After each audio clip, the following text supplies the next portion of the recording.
घोषणा पत्र के वादों से क्या होता है? दरअसल 2019 के एक्सेस माई इंडिया का एक सर्वे देखें तो वहां पर ज्यादातर लोग ये कहते हैं कि प्रधानमंत्री के चेहरे के पर वोट दिया जाता है। दूसरे नंबर पर लोग कहते हैं कि लोकल कैंडिडेट के नाम पर वोट दिया जाता है। तीसरे नंबर पर लोग कहते हैं कि वोट दिया जाता है पार्टी के नाम पर। घोषणा पत्र पर 3% लोग ही अपना वोट डालते हैं। बहरहाल इस सब चीजों के बीच राहुल गांधी ये कहते हैं कि ये चुनाव सामान्य नहीं है, ये लोकतंत्र बचाने के चुनाव हैं। फिर दस्तक देता सवाल ये भी उठता है कि क्या अपनी सियासत और पार्टी बचाने का चुनाव भी कुछ लोगों के लिए हो जाता है? 5 न्याय 25 गारंटी 300 से ज्यादा वादे 48 पन्नों के घोषणा पत्र के साथ क्या कांग्रेस को चुनाव जीतने की गारंटी मिल सकती है? जहां राहुल गांधी लोकतंत्र बचाने का चुनाव इसे बताएं। ये जो चुनाव है ये लोकतंत्र को और संविधान को बचाने का चुनाव है। चुनाव लोकतंत्र बचाने का या अपना अपना पार्टी तंत्र बचाने का चुनाव, क्योंकि घोषणा पत्र में तो हर दल सुंदर सुनहरे वादे कर देता है, लेकिन घोषणा पत्र के वादों पर जनता कितना वोट देती है? रिसर्च कहती है 2019 के लोकसभा चुनाव में 37% वोटर ने पीएम दावेदार को देखकर वोट दिया, 22% ने पार्टी देखकर वोट दिया, 25% ने उम्मीदवार देखकर वोट दिया, 13% ने अन्य वजह वोट देने की बताई, 3% ने कहा कि वोट घोषणा पत्र देखकर दिया। तो जहां जनता पीएम उम्मीदवार सबसे ज्यादा देखकर वोट देती आ रही है, वहां देखिए इस वीडियो को जो घोषणा पत्र हाथ में राहुल गांधी दिखाते हैं, जहां न्याय पत्र में तस्वीर राहुल गांधी और अध्यक्ष मल्लिकार्जुन खड़गे की दिखती है और सवाल होता है कि इन दोनों में से पीएम पद का दावेदार कौन है? डिस्ट्रैक्शन वाले क्वेश्चन पूछते हो।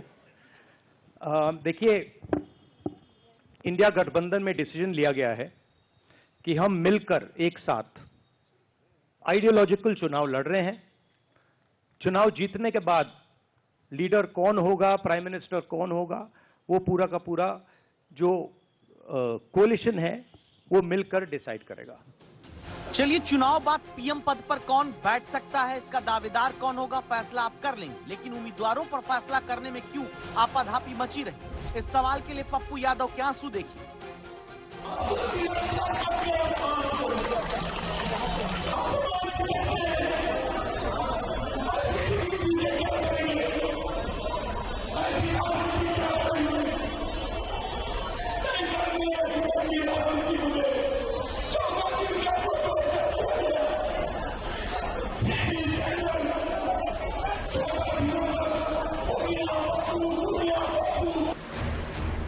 पूर्णिया से निर्दलीय अब उतरकर दम भरते पप्पू यादव सहानुभूति के आंसुओं से वोट चाहते हैं, क्योंकि इन्हीं पप्पू यादव को पहले कांग्रेस ने दिल्ली में जोर शोर से अपनी पार्टी में शामिल कराया, लेकिन फिर पूर्णिया से इनकी दावेदारी पर पल्ला खींच लिया। वजह लालू यादव और तेजस्वी यादव की तरफ से बीमा भारती को पूर्णिया में उतारना। कांग्रेस पप्पू के लिए न तो सीट पूर्णिया की बचा पाई, न हक से हिस्सा पूर्णिया में मांग पाई। नतीजा, पप्पू यादव रोने लगे।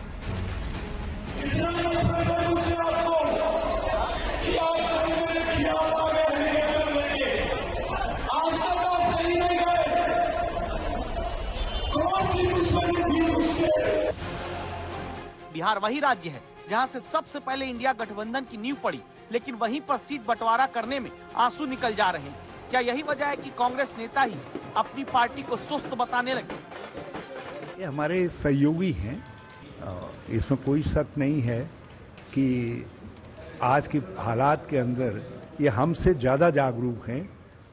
जहां कांग्रेस के उम्मीदवार हैं, हम सुस्त हैं और ये जो है गवाह चुस्त है, क्योंकि ये हमको जगाने का काम कर रहे हैं। कांग्रेस नेता कांग्रेस को सुस्त बताते हैं और उत्तर प्रदेश में अखिलेश यादव इतना तेज राजनीति कर रहे हैं कि टिकट बांटने, काटने और फिर बांटने, तीनों काम में जुटे हुए हैं। यूपी में समाजवादी पार्टी 8 सीटों पर 1 से 3 बार अपने कैंडिडेट बदल चुकी है। मध्य प्रदेश के खजुराहो में कांग्रेस ने सीट लड़ने को समाजवादी पार्टी को दी थी। खजुराहो में वीडी शर्मा के सामने एसपी कैंडिडेट नामांकन पर्चे में दस्तखत करना ही भूल गई, नामांकन रद्द हो गया। अब अखिलेश यादव कहते हैं कि ये लोकतंत्र की हत्या है। अखिलेश यादव पूछते हैं कि इनके प्रत्याशी के फॉर्म पर साइन नहीं था तो अधिकारी ने फॉर्म क्यों ले लिया।